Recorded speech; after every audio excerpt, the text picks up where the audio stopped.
Bonjour ou bonsoir, selon l'heure à laquelle cette vidéo vous parviendra. Je suis José Banzouen Toto, je suis serviteur de Dieu. Pour ceux qui me connaissent bien avant, ceux qui savent, et je suis missionnaire. Je voudrais vous entretenir d'un sujet important sur l'évangile qui barre la route du chemin de l'arbre de vie. Cet entretien est né d'une crise. Je dirais même une crise majeure. Je voudrais situer cette crise-là, c'est au niveau de nos églises évangéliques. Parce que je ne voudrais pas impliquer tout le monde. Il y a aujourd'hui un évangile qui circule et qui a commencé à circuler depuis longtemps, qui n'est qu'un poison. Un évangile qui est à la place de l'autre, à la place du vrai. Vous savez que le diable, c'est les singes de Dieu. Il ne fait qu'imiter ce que Dieu a fait. Et le diable, sachant que il n'aura pas vraiment assez de gens, un nombre important pour les entraîner vers l'enfer, pour ce faire, il a appliqué la tactique de Dieu. Parce que vous savez qu'il est imitateur. Il n'a pas d'originalité. Quand Dieu envoie son Fils sur la terre et que la blessure de son Fils fut guérie par la résurrection, la Bible dit que les dragons envoient la bête et la bête avait une blessure mortelle et la bête fut guérie. Alors en ce moment-là, la renommée de la bête est devenue mondiale. Tout comme Jésus, l'ennemi a voulu faire la même chose parce qu'il n'a pas d'originalité, il ne fait que copier. Vous voyez, quand Dieu se fait voir en grande lumière, en colonne de feu, le diable lui aussi se déguise à l'ange de lumière. Quand Dieu envoie ses messagers, lui aussi envoie ses messagers. Et c'est un problème que Jésus-Christ, notre Seigneur, a évoqué dans Matthieu 24, qu'à chaque fois que le semeur s'émet, il sème le matin, le soir, l'ennemi sachant que la pluie tombera sur ces champs-là, il envoie alors la sémence qui est une sémence contraire à la sémence de Dieu. Il envoie les livrer pour profiter de la pluie qui va descendre. Et nous devons faire attention, parce que ce n'est pas tous ceux qui sont baptisés du Saint-Esprit qui sont réellement des enfants de Dieu, non. Parce que quand nous voyons des gens faire des miracles, tous ces gens-là, les faux ouins dont Jésus a parlé, ils vont fonctionner avec quel pouvoir? Ils vont fonctionner avec le pouvoir de Dieu. Parce que le diable non plus n'a pas son propre pouvoir. Il fonctionne avec le pouvoir de Dieu, mais il utilise à sa manière, à sa grise. Donc c'est ça un peu la situation. Déjà au départ, si Dieu avait barré la route à un homme qu'on appelle Adam, quand Adam avait péché, Dieu a barré la route à Adam. Pourquoi Dieu a-t-il barré la route à Adam? Nous lisons dans Genèse chapitre 3, dans son 22e verset, l'Éternel Dieu dit, voici l'homme est devenu comme l'un de nous, pour la connaissance du bien et du mal. Empêchons-les, vous voyez, d'où vient ce terme barrer la route. J'utilise un terme colloquial. Barrer la route, donc familier disons. Barrer la route, donc empêchons-les maintenant d'avancer sa main et de prendre l'arbre de vie, d'en manger et de vivre éternellement. Vous voyez? Et pour ce faire, et l'Éternel Dieu les chassa du jardin d'Éden pour qu'il cultive la terre d'où il avait été pris. C'est ainsi qu'il chassa Adam et il mit à l'orient du jardin d'Éden les chérubins les chérubins, donc les anges, qui agitent une épée flamboyante, pour garder les chemins de l'arbre de vie. En d'autres termes, pour que Adam ne puisse pas joindre ou atteindre son objectif de toucher aux fruits de l'arbre de vie, d'en manger les fruits et de vivre éternellement. Pourquoi Dieu a fait cela? Dieu fait toutes choses à son but. L'objectif de Dieu, c'était que Adam puisse comprendre réellement ce qui s'est passé. Et que la prophétie qui a dit que Adam, si vous mangez les fruits de cet arbre, vous mourrez, puisse réellement s'accomplir. Et Dieu l'a fait aussi pour que Adam puisse comprendre. Vous voyez, quand un enfant commet des bêtises, quand vous ne les punissez pas, alors il ne va pas comprendre. Il va continuer dans la même lancée. Donc, il fallait restreindre les activités d'Adam, les pousser hors de cet endroit-là. Parce qu'il a mangé un fruit. Quand vous mangez un fruit, ça, c'est la terre. Ça, c'est même pas l'homme. Dans ma prochaine vidéo, je vais parler de tout ça. Ça, c'est même pas l'homme. C'est pour ça que les scientifiques sont allés trop loin pour chercher l'origine de cet homme. Oh non, il vient des chimpanzés. C'est la distraction. L'homme, c'est lui qui est à l'intérieur. Parce que quand Dieu a créé l'homme, il n'avait pas cette forme-là. Vous voyez? L'homme est esprit. Vous comprenez? La Bible dit dans Genèse chapitre 1, à partir du verset 26, Dieu voulait créer un homme. Il dit, créons un homme à notre image, à notre ressemblance. Vous voyez? Donc, l'image de Dieu, la ressemblance de Dieu, c'est dans l'invisibilité. Et l'homme que Dieu a créé, c'est un homme spirituel. Il est resté longtemps avec Dieu. Mais parce qu'il a dit à cet homme que tu dois te multiplier, remplir la terre. Vous voyez? Parce qu'il s'agissait de remplir la terre, de dominer sur la terre, sur les animaux et qu'on sort. C'est pour cela que Dieu devait passer en acte. Chercher quelque... Parce que comment l'homme pouvait-il se multiplier? L'esprit est identique. Il n'y a qu'un seul diable. Il n'y a qu'un seul Gabriel. Il n'y a qu'un seul esprit. Il y a eu parcours de l'esprit d'Élie dans les âges. Mais dans plusieurs corps, certes. Mais il n'y avait qu'un seul esprit. Vous voyez? Alors maintenant, il fallait que Dieu fasse quelque chose pour permettre à cette prophétie de se réaliser. C'est pour cela que Dieu a formé la boue. Là, dans ce cas-là, il n'a plus créé parce qu'il a déjà créé. Il forma la boue avec une belle architecture. Alors, il prend maintenant la forme, l'homme qu'il a créé auparavant, il est mis dans ces corps-là. Voilà. Et l'homme pouvait maintenant procréer, se multiplier. Mais quand il commet les péchés, alors il a tout bousillé. Il fallait laisser ses fruits maintenant, parce que ça c'est la terre.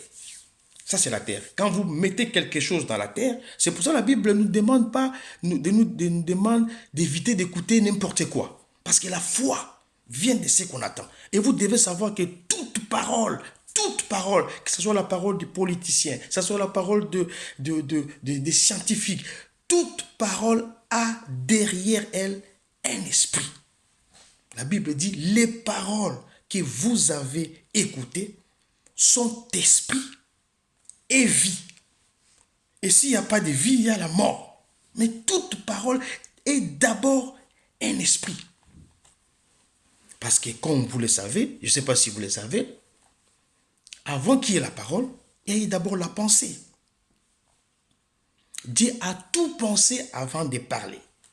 Parce que la parole, c'est l'expression de la pensée.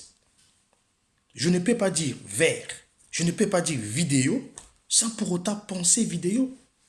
À l'époque où Internet n'existait pas, personne ne parlait Internet. Personne ne parlait Huawei, parce que ça n'existait pas. Ça n'existait pas dans les cerveaux de l'homme. Il ne les pensait pas. Il ne pouvait pas les dire. Donc la pensée, la parole, c'est l'expression de la pensée. Est-ce que vous voyez? Donc Dieu nous a d'abord pensé. Après, il nous a exprimé. Et cette expression est allée jusqu'à la matérialisation. Donc voilà un peu ce que je voulais vous dire. Mais dans la pratique, Dieu devait empêcher Adam de toucher à l'arbre de vie. Alors je disais tantôt qu'aujourd'hui, il y a l'évangile dans le milieu évangélique, excusez-moi les termes, qui nous barre la route qui mène vers les chemins de l'arbre de vie. Et ça, c'est un constat amer. Vous me direz, mais l'arbre de vie, mais son accessibilité est là. L'arbre de vie, mais tout le monde a la Bible, tout le monde a la parole de Dieu, la parole du salut, la rédemption. Il dit, bien sûr que oui. Bien sûr que oui. Dans la famille de Jacob, Ésaü, dans la famille d'Isaac, tout le monde a constaté que l'enfant Ésaü était plus courageux, téméraire par rapport à Jacob qui restait sous l'arbre. Mais sa mère avait compris, car Dieu lui a dit que les plus petits, c'est lui-là le supérieur, c'est lui qui sera béni. Mais le papa, quand tu le regardais, alors qu'il était aveugle, il était content que son fils est né. Parce qu'ils étaient des jumeaux. Mais celui-là qui est venu avant, celui qui était agriculteur, entrepreneur, il était content qu'il ramène à la maison les gibiers et il proposait de lui donner la bénédiction. Mais en réalité, dans le plan de Dieu, cette bénédiction était réservée à Jacob. Quand aujourd'hui les serviteurs de Dieu, les hommes de Dieu, tous ceux qui sont en charge de la parole de Dieu, changent maintenant, se disposent autrement, plutôt que de donner la bénédiction, la parole à Jacob, ils donnent cette parole à Ésaü. Alors que la finalité d'Ésaü, c'est la mort. La Bible dit que Dieu n'a pas aimé Ésaü. Il a aimé Jacob. Ce n'est pas de l'injustice, c'est le choix de Dieu. Dieu n'a pas besoin de conseiller. Quand il dit que cette parole, c'est pour l'homme qui est à l'intérieur, alors les hommes de Dieu prennent maintenant la parole, ils donnent à celui-ci qu'on appelle Ésaü. Voilà l'aberration. Vous dites la parole, oui, il y a la parole. Vous dites la rédemption, oui, nous connaissons tout ça. Vous dites que la parole est claire et tout est clair maintenant. Jésus-Christ, bien sûr que oui, mais à qui vous donnez cette parole? À qui vous donnez cet héritage? Quand bien même vous les donnez à cet homme-là qui est pour moi Ésaü, qui est la préfiguration d'Ésaü, mais ça va tomber. La Bible dit dans 1 Corinthiens 15, 40, qu'est-ce que la Bible nous dit? La Bible nous dit que la chair et le sang n'hériteront point, vous voyez, les royaumes de cieux. Tout ce qui est du royaume de cieux, donnez-les à Jacob. Donnez-les à l'homme qui est à l'intérieur. Donnez-les à l'homme que Dieu a créé. Donnez-les à l'homme que Dieu aime. Parce que Dieu n'aime pas Ésaü. C'est ça, Ésaü. Il n'aime pas Ésaü. La finalité d'Ésaü, tu es poussière, tu rentreras à la poussière. Mais aujourd'hui, allons dans nos églises. C'est devenu comme une sorte de concurrence, des défis. Quand vous y allez là-bas, vous n'avez pas une voiture. Quand vous y allez là-bas, vous n'avez pas des beaux habits. Vous n'avez pas des enfants. Vous n'avez pas de richesses. Alors, vous n'avez pas atteint votre objectif. C'est devenu comme un péché. Les gens sont mal à l'aise. Papa, ce que je le loté, l'objet qu'on soit. Ce que je le loté, l'objet qu'on soit. À qui vous prêchez? À qui vous donnez cette bénédiction? À Ésaü ou à Jacob? Dieu dit donner à Jacob. Oh, Jacob, il ne se voit pas. Jacob, il se cache. Oui, même s'il se cache, c'est à lui que revient ces bénédictions. Quand vous les donnez à Ésaü, Ésaü n'ira nulle part avec ça. Il y a toujours une ligne de démarcation entre les ténèbres et la lumière. Et je vous dis, on ne peut qu'aimer ce qui te ressemble. Dans d'autres termes, on ne peut pas aimer ce qui n'est pas de ta nature. Vous donnez toutes ces choses à Ésaü. Beaucoup de gens aujourd'hui aiment le ciel. Et je vous pose la question. Est-ce que ça va vous plaire? Parce que les gens aiment le ciel. Oh, nous voulons le ciel. Nous voulons qui? Ça, ces corps-là. Ils veulent aller au ciel. D'abord une question. Est-ce que le ciel, ça va vous plaire? Parce qu'on vous demande déjà de faire l'entraînement ici sur la terre. Il y a qui des gâchis, de l'aberration. Quand vous donnez la nourriture à celui-ci, c'est une perte de temps et c'est le service de l'ennemi. Je vous dis pourquoi. Parce que quand Dieu s'est décidé d'empêcher Adam de toucher au fruit de l'arbre de vie, Dieu a mis les chérubins. Et ces chérubins protégeaient l'arbre de vie par le moyen d'une épée flamboyante. Écoutez bien, une épée. Or, nous savons que dans la pratique, comment cela s'est réalisé. Comment Dieu a empêché, parce que Adam connaissait l'endroit. Il pouvait faire tout pour y aller, mais Dieu l'a empêché. Adam a commencé à faire les enfants. Il a commencé à faire les enfants. Ses liens n'étaient plus visibles. Dieu a empêché cela. Mais je vais vous dire maintenant dans la pratique, qu'est-ce que cette prophétie veut dire?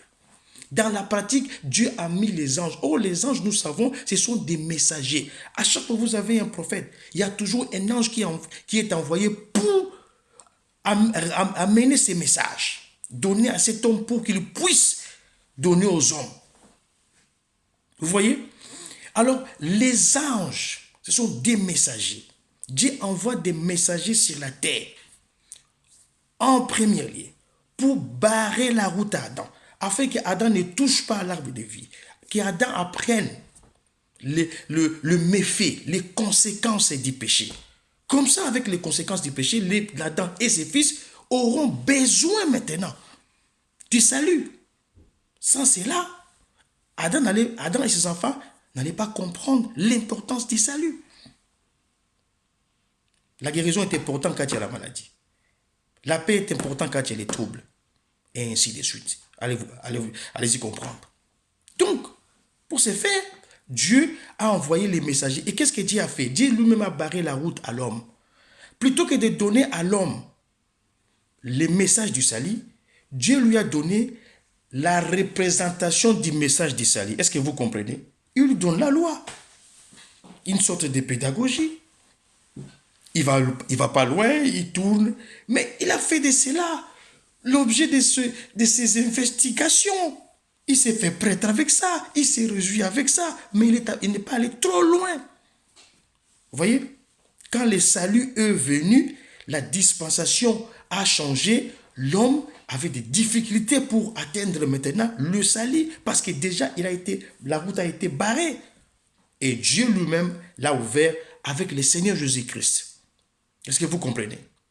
Mais quand vous prenez maintenant, vous considérez leur période, il y avait des prophètes, il y avait des prédicateurs, il y avait des hommes de Dieu, des enfants de Dieu, mais qui tournaient autour d'une parole qui ne pouvait les amener nulle part. Leur seule issue, c'était le véritable évangile. Et cette tournure-là, cette tactique-là, le diable l'utilise aujourd'hui. Qu'est-ce qu'il fait? Plutôt que d'utiliser la porcherie, plutôt que d'utiliser la débauche, parce qu'il y en a des gens qui, même s'ils ne prient pas, ils n'aiment pas la débauche. Il y en a des gens disciplinés, parmi les moines, les Chinois. Vous voyez? Même des Congolais, même des Africains, ils ne prient pas, mais il est discipliné. Alors pour ce faire, parce que l'homme a toujours besoin de la parole, il ramène à l'homme la parole qui ne l'amène nulle part. Est-ce que vous comprenez? Il vous dit prêcher, il vous dit parler, mais il vous destine vers cet homme ici. Et l'évangile tourne autour du matériel. Et l'homme qui est à l'intérieur n'a rien à manger. Alors que quand Jésus viendra, il va prendre dans cette maison la chose qui est la plus importante. Or, dans la maison, on ne prend que la chose qui est la plus importante. Qu'est-ce qu'on prend dans la maison? Les trésors. qui est à l'intérieur. Donner la nourriture à l'homme qui est à l'intérieur. Laissez celui-ci tranquille, car il n'ira nulle part, il va rentrer à la poussière. C'est pour cela que Dieu dira à Abraham, Abraham, quitte ton pays, quitte ta patrie. Mais la dernière recommandation, la dernière qui est la plus importante, Dieu dira à Abraham, Abraham, quitte la maison de ton père. Et quelle est la maison du père? C'est ça. C'est ça la maison du père. À suivre. Que Dieu vous bénisse.